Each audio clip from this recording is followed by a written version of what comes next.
My name is Hannah Brooks. I am 40 years old, and for a long time I thought marriage meant staying quiet and strong, no matter how much it hurt inside. I live in a small town near the hills, a place where mornings are slow and people greet each other by name. From the outside, my life looks normal. I have a husband, 2 children, and a small house with a garden. But for many years, my heart felt tired and unseen. I married my husband, Paul, when I was 23. Back then, he was warm and full of energy. He held my hand when we walked, sent me short messages during the day, and told me I was beautiful even when I felt ordinary.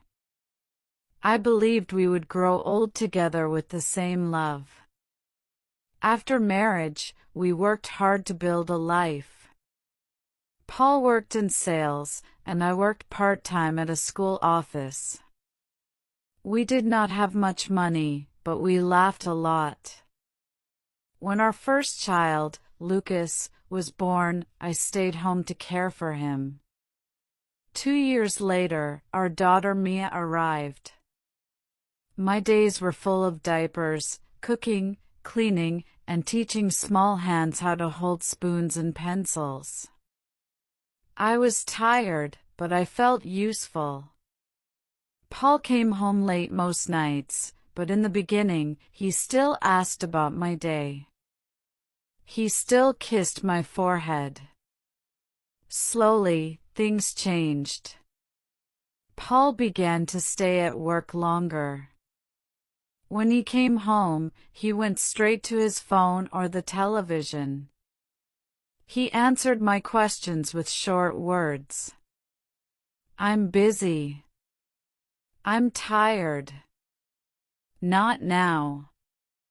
I told myself this was normal. Life is stressful. Marriage is not always romantic. But inside, I felt lonely. I missed being seen. Years passed like this. The children grew older. Lucas liked science and quiet games. Mia loved dancing and talking all the time. I tried to be everything for everyone. I woke early, packed lunches, helped with homework, cooked dinner, and cleaned the house. At night, I sat beside Paul on the couch, but we felt far apart. One evening, while folding laundry, I found a note in Paul's jacket. It was not romantic. It was just a name and a phone number.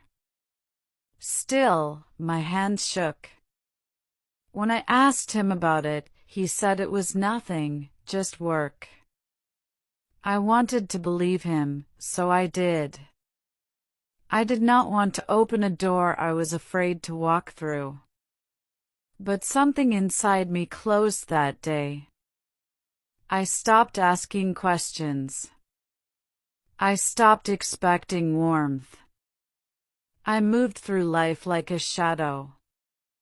One afternoon, while waiting to pick up Mia from dance class, I sat on a bench near the studio.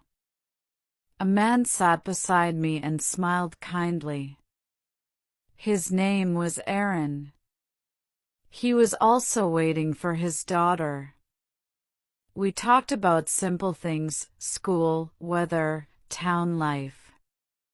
He listened when I spoke. He looked at me when I talked. When the girls came out, we said goodbye.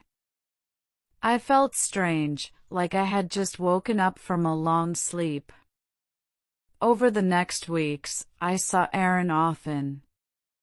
Sometimes we talked for 5 minutes, sometimes longer. Nothing crossed a line.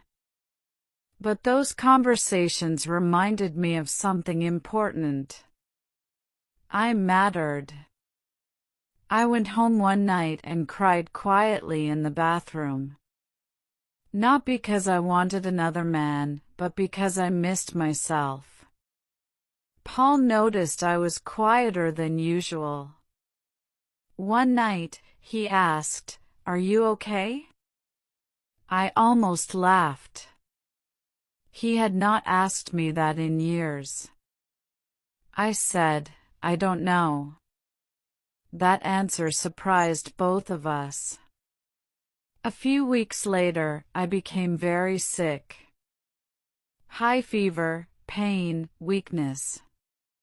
Paul took me to the hospital and stayed all night in a chair beside my bed.